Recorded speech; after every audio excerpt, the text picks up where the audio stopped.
Okay, I think it's time. So, welcome. I'm glad to be conducting a presentation today on the risk rating models in our language. So, written using R, and yeah. So maybe I'll start already. Let me just here. So maybe some background. What I'm about to talk about. So.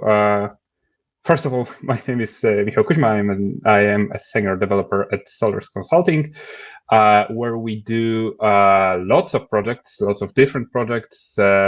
Many of them are related to insurance or banking. So banking is, let's say, the sector that I work on projects related to. So it's mostly risk grading. And what I mean by risk rating is deciding, or let's say assigning a numerical value for the risk that is to be considered when when giving a loan to a client. So basically, a bank would like to know if first of all, what is the chance that the client would default on the payment? Because of course that's not good for the bank. They want their money back, and if they default on the payments, what is the loss that they're going to get? So that they're going to get, or they're not be able to retrieve. So these are two main values. So it's PD and LGD. I will focus on LGD. I promise you that it's going to be quick. I'll finish talking about the, let's say, background shortly.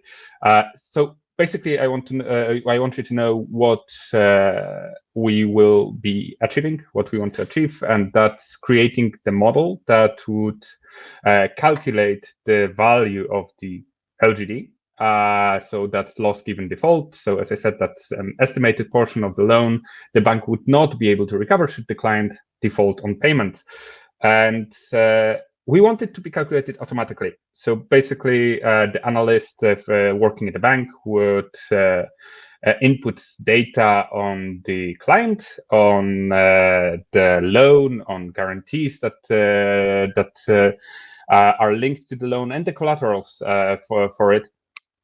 And the model should use that data to calculate the value of the LGD, which is then used to assign a grade. And based on the grade, bank with the whole committee can make a decision to give the loan or to provide the loan or not. So one last thing before, let's say, going into details on the technical aspect is that it's worth noticing, it's worth remembering that the market is or that this field, this genre is highly regulated. So it's not really it's not really easy to just create a model and be like, okay, I think that the model like that should work. It all needs to be accepted by proper committees and stuff. So it needs to be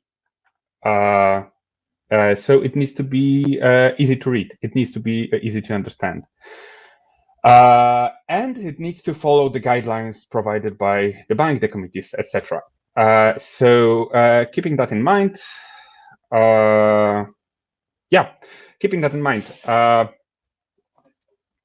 we are working on a project where we basically implement the system to the banks, and then we create models for them.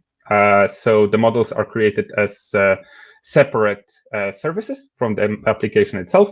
Thanks to that, they are more robust, they are more agile, let's say. So we are not dependent on the whole application. We can create them in other technologies, and that's where the R language comes in. R language is mostly used for the data sets, for the bigger data sets. But I want to show you that it can be used also to more, let's say, to smaller data. In our case, it's going to be loans with guarantees and collaterals assigned to them. And yeah, so on the slide, you can see the data flow in the sample model that I want to show you. I tried to simplify it as much as possible so that I can show you the technology without going into too much detail. So basically, you can see that we have some value, unsecured LGD, so that's value coming from the client itself, from the bank, sorry, itself. They are deciding on it. Then we're using the loans, qualitative factors, and the guarantees, and the data on the guarantees to compute the qualitative adjustment score, which is then used to adjust the unsecured LGD. And then again, it's merged with data on the collaterals to calculate the final LGD value, which is then used to assign a grade. So as you can see, the data flow is not complex. However, keeping in mind that there might be several guarantees, several collaterals, etc., it gets complex pretty quickly, even though, as I said, it is a rather simplified model. So doing it, let's say, procedural way would not be, I'm not going to say that it wouldn't be an easy task, but for sure it can get messy pretty quickly. So using R, we can do it, I'd say, in a more readable fashion. So let's start with the input data that we want to use. So that would be the input that we get from the application itself. So the analyst types in the data on the client, on the loan that is proposed, the assets, I mean, by assets I mean collateral. Sorry. This term is going to be used interchangeable throughout the presentation. The guarantees, and then we have some data from the system itself. So that would be dictionaries, lists of options, etc. So that's just static data that is part of the configuration. So as you can see here, we have a value of unsecured LGD that I've talked about earlier. We have the commitment, which is just the amount that we want to propose a loan for. We've got two qualitative factors, which is reporting frequency and covenant quality. Both of these factors concern the loan itself. Then we have a list of assets.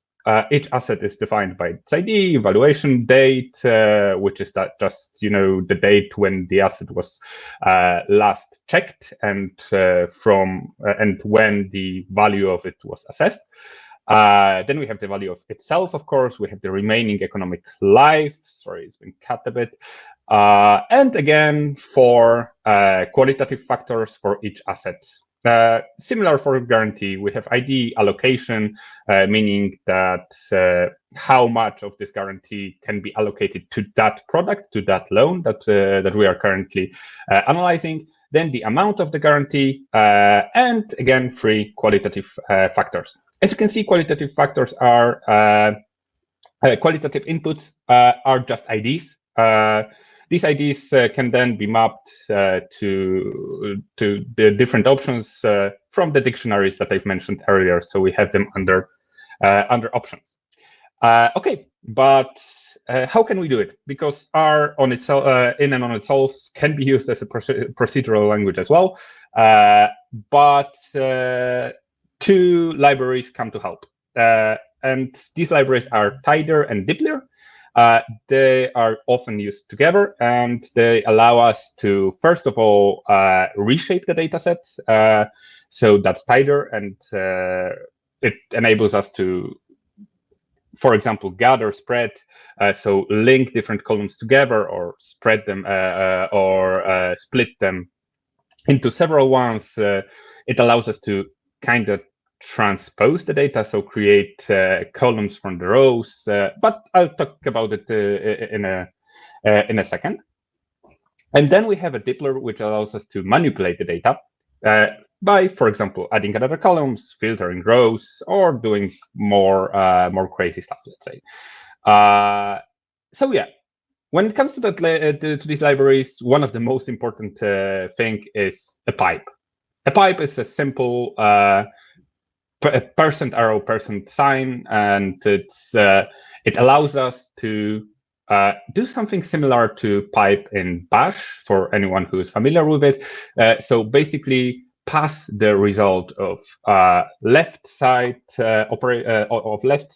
operation to the right side of it. So, for example, that we see on the screen, we can see that we pass the guarantees to the left join, and it's important to notice here. It means basically that it's the same as if we've just written left join and passed guarantees as the first argument, then everything else. But what is great about it is that we can do it indefinitely. So if we didn't have the pipe, we would have to use temporary variables or just nest it inside each other, and it would be very, very hard to read because we would have left join of a left join of a left join of a left join of a gather, etc., etc., etc.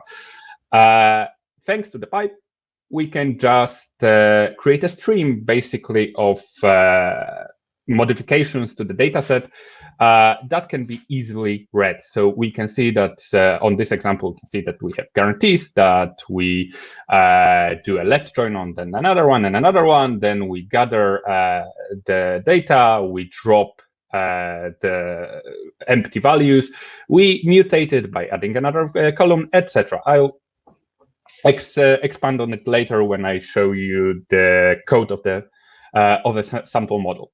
Okay, but regarding the reshaping data, so that would be the tidyr library itself. So I'd say that there are four main functions that we can use. Of course, there are many others, and you're more than welcome to check them out. I highly recommend the courses on it, and even at least the cheat sheets, let's say, which are really, really helpful. So first of all, we have a function called gather, which enables us, as you can see on the figure, it enables us to gather several columns into one. So in this example, we would have something like a table with the first with the columns like company name. And then we have results in 2019, 2020, 2021. And using gather, we can gather it actually into company name, year, and then result in that year. So we have all the data in the rows instead of rows and columns. Opposite thing would be the spread. So we can get the data in the rows and spread them into multiple columns. So again, we have data, company name, year, and score, and we want to spread it into company name and score in 2019, 2020, 2021. Separate and unite are simpler functions. It's separate is used to split columns into several ones. So for example, we could have a column with a date in the format of year hyphen month hyphen day, and just spread it into column year, month, day. And the opposite thing would be unite. And as for manipulating data, so that's the dplyr. We have summarize, which uses aggregate functions to give us insight on average, sum, or any basically aggregate that comes to mind. You can check out if it's available in dplyr. Then we have functions mutate and transmute. Both are used to change the columns definitions. So we can add new columns or change the existing ones. The difference is that mutate leaves all other columns, all existing columns as they are, while transmute drops the columns that were used to create the new one. So that's an important difference to keep in mind. Intersect and union work just like in set theory. So basically intersect would leave us with just the rows that are available in both data sets, while union leaves us with rows from one or the other data set. Then we have, of course, joins. So if you are familiar with SQL or any basically data handling, you can see that we have just like in SQL, we have left join, right join, inner join, and full join basically means getting everything. So that's just linking two tables to data sets together, so we can get data from one and the other. Then we have filter and select. So filter is used to filter out rows, while select filters out columns. So we can, from the larger data set, let's say we can get only the columns that we are interested in. So now I would like to show you how it looks like in practice. And what I want to emphasize on is that it's quite easy, let's say, and quick to create a working product, working model.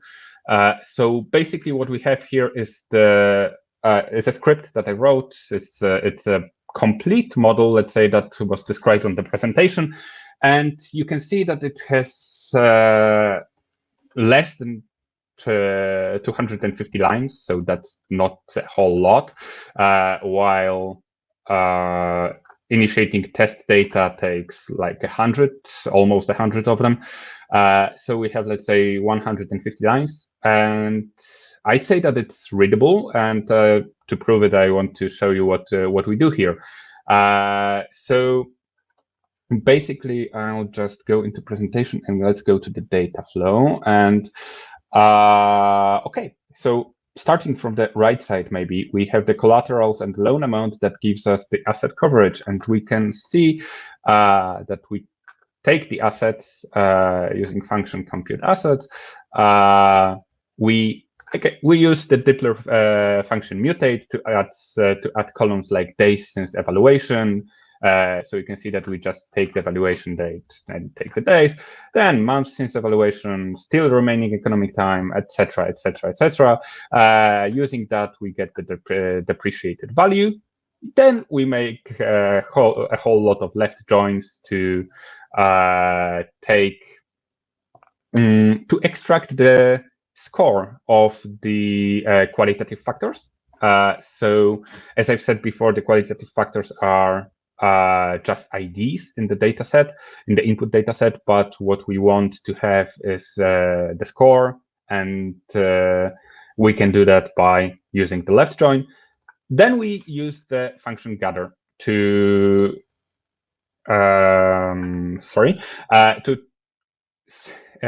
get the qualitative factors from columns into rows. And I'll quickly show you what I mean by that. So let's source that script. We have that here. Okay, so input would be init test data.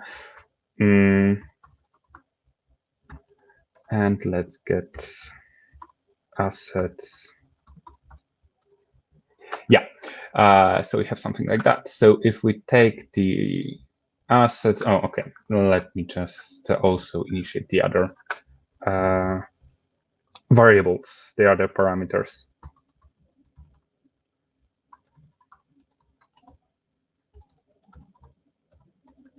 Options, advanced rate.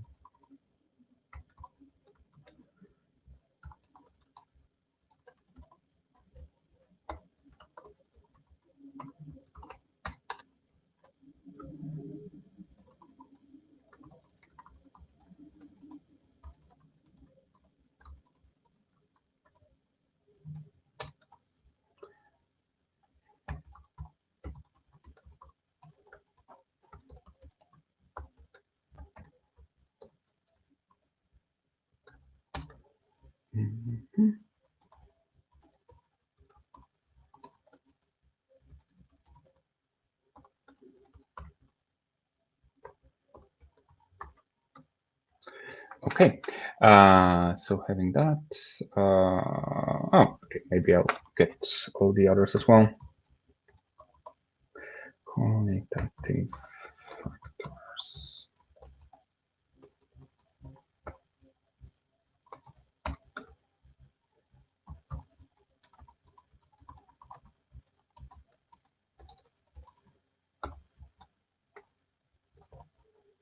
I think that's that one. Yeah. Okay, so let's check if it works. So as you can see, after just running the mutate, and that's another great thing about the pipe, is that we can execute partial results, let's say partial changes. So using the mutate, we're adding new columns. As you can see, we have only one asset. There could be several of them, of course, and it would be computed for each the same. So we've got the days since evaluation, months since evaluation, still remaining economic time, etc. And depreciated value is, well, conveniently 1,300,000. So that's, well, that's a round number. Weird, but all right. And then after executing the left joins, you can see that we also have the scores for all the qualitative factors. The left join, as you can see, is quite simple. We just changed the qualitative options a bit by adding the special use score column. So it's a name of the qualitative factor score column, let's say, so that we don't have score for every qualitative factor, so that it's distinguishable from each other. And as you can see, we have qualitative factor scores in separate columns. What we would like to have is have them in separate rows instead. So we can use the gather function to do just that for us. And it's really convenient. So as you can see, all the other columns were just copied to all the rows. And we have the Q factor and the score for each. Then let's just drop an A for each, drop an A in score for each row, if there is any. And yeah, let's change the Q factor to drop the score from the name. And again, adding the by joining the qualitative factors table, we can also add the weight. It's set to be a quarter for each qualitative factor, so they all have the same weight. But of course, it would be configurable. And then we have easy way to create a weighted score. As you can see, the table gets, or the data set gets rather messy. So let's drop the things that we do not need anymore. So we have just the ID of the asset. As you can see that it all concerns a single asset with ID 0, the depreciated value of it, and the weighted score. So I think it's rather clear. Let's group it and summarize.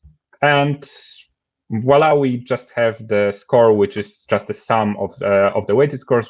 So we have a weighted average of the scores. And then by adding just a few additional columns, we have the score around it. Then we take the adjustment from additional adjustment table. I can show you how it looks like, but as I said, it's part of the configuration.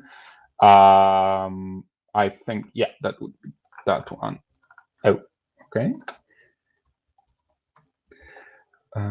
Input. Oh, here it is.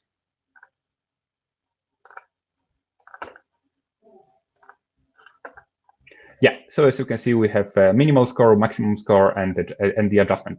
It's used to adjust the value of the depreciated value of the asset based on the qualitative factors of it.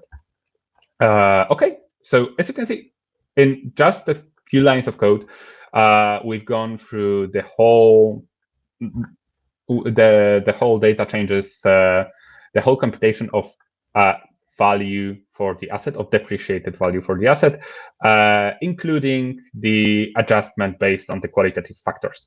Okay, so now that we have it, let's use it.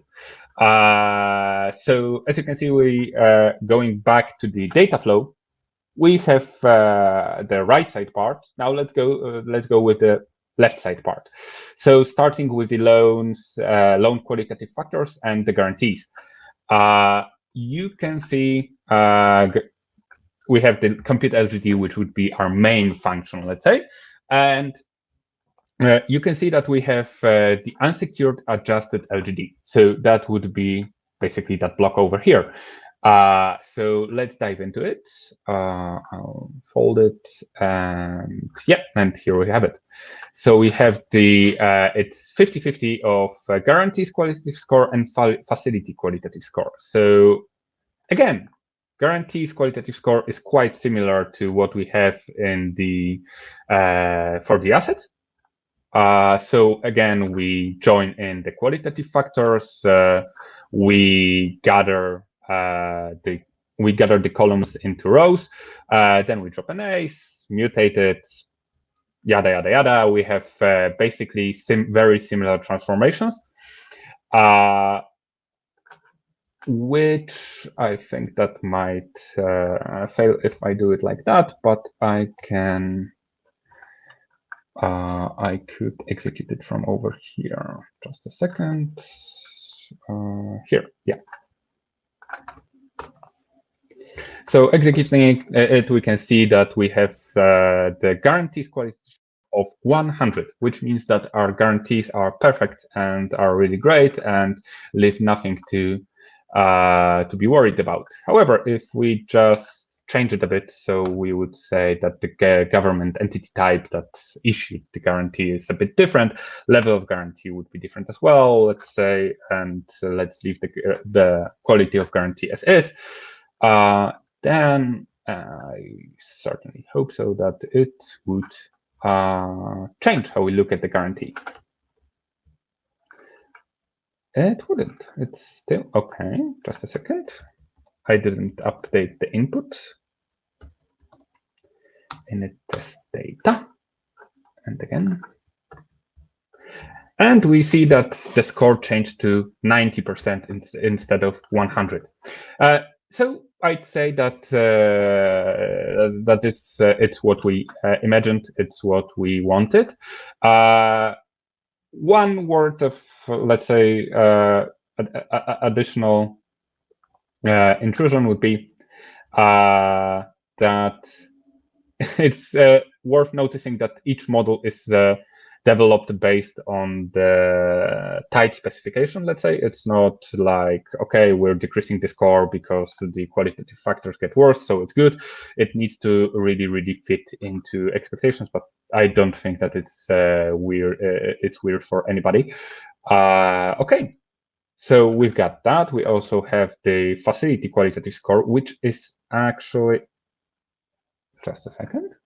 Oh yeah, these two, which is actually very, very simple, and it's not using dplyr either, with the exception of the pipe maybe and the filter. Okay, but it's rather easy. So in facility qualitative score, we just filter out the qualitative factors. We take their weight and we multiply it by the score. So we take the weighted average of the facility of the qualitative factors. Sorry. So using it, we can see that the score of the facility based on these qualitative factors is 33.5%. So then again, let's. I'll fold it because yeah, it's messed up a bit. So we can see that the unsecured recovery quality adjustment would be 0. Sorry, that's which one? That's here. Yeah, 0. So about 2%, let's say 2.5. So we have really, really bad qualitative factors about it. I'm missing something. Just a second. Yeah, 61%. Yeah, so we have 61%. Then we look at the adjustment lookup table, and based on that, we get the 0.026, etc. That we use. Okay. So as you can see, again, quite simple. We compute the assets, we group them, we summarize them by computing the DAC, which is basically the asset coverage. So how much of the loan is covered by the asset. So again, if the client defaults on the payments, how much can we retrieve by just securing the asset itself? And okay. Yeah, without that line. So let's use it like that. And you can see that we have the final LGD of 36.7%. And again, we can just source it and use it was compute LGD, right? Compute LGD on input, which would give us the same result, so 36.7%. Okay, going back to the slides, I want to show you one more thing. So I've shown you that we can easily create a data reshaping model, let's say. We can easily compute values based on lists of assets, on lists of guarantees, and it's fairly readable. But now that we have a model that is usable from RStudio or from the command line, we would like to get it to the client. So as I've said, we create the R models as separate services. So how to create the service itself. And the really great thing is that it couldn't be simpler. We have a library called Plumber, which allows us using annotations to create really quickly create REST services. So you can see on the slide example of endpoint echo that's reachable using the GET request, and it takes one parameter MSG, and as a result, it returns the message is and the parameter itself.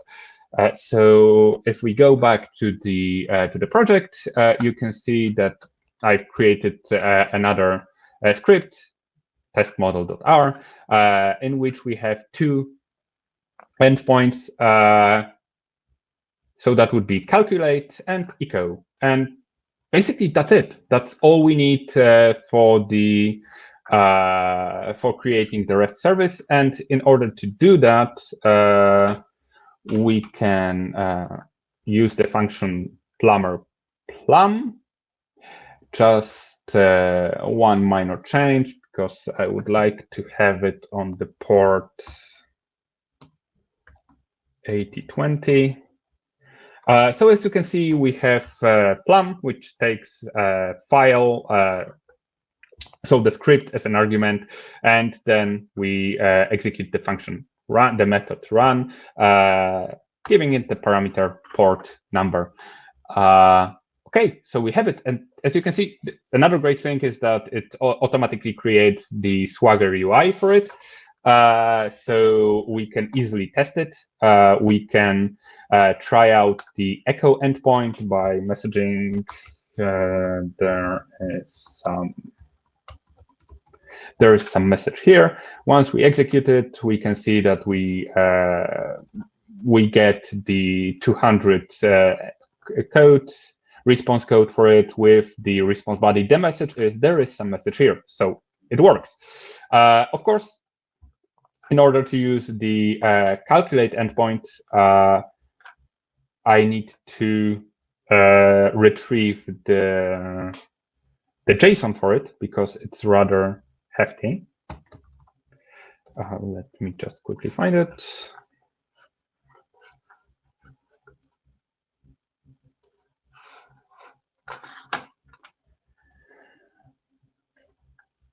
Okay, so as you can see, the JSON is very similar to what we had in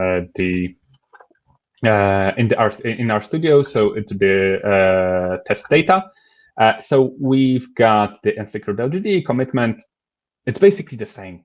And let's take it from here, copy it into Swagger here, incoming JSON, execute. Okay, internal server error. So that's something to. Oh yeah, not all of it, but just the value of incoming JSON. Sorry for that. And let's execute it again. And as you can see, as a response, we receive all the data that we had as a result of the model. So we get the DAC, the unsecured portion adjusted recovery, final model adjusted recovery, and the final LGD. So it's exactly the same as if we just, okay, I would need to close it down instead of tapping out. If we just went with compute LGD and we get the same table. So I think that concludes what I wanted to show you, to present to you. The last slide is just references to the libraries that I wanted to get you to know about. And should you have any questions, I'll be glad to answer them. Okay, so let me check if we've got anything in the chat or Q&A. Do you do regulatory risk calculations, e.g. related to PRI, IPS, MIFID? Okay, I think the quick question is no, because I'm not sure how to understand these shortcuts. Yeah.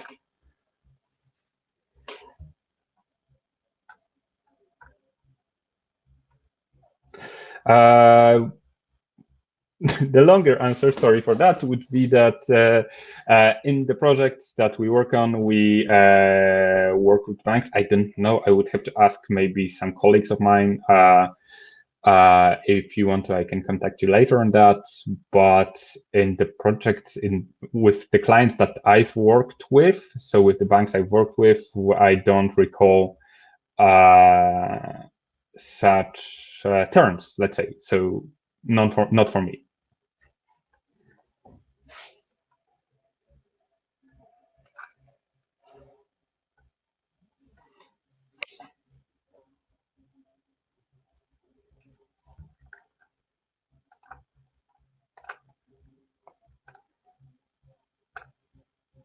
Okay, should there be any more questions, I'll be glad to answer them. And if not, then thank you very much for the attention, because that would be it for the presentation itself, for what I wanted to show you.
One last thing that I forgot to mention earlier, I'll post on the event chat shortly, short crossword, let's say, if you would like to fill it in. It's regarding the dplyr and tailor libraries that I've talked about during this presentation. If you want to fill it in, please feel welcome to come to our to the expo zone, to our stand, the Soros Consulting stand. And if you get a solution to the crossword, we'll be glad to reward you somehow. Of course, if you're one of the first who do that. So I'll post it on the event chat shortly if you would like to feel welcome to.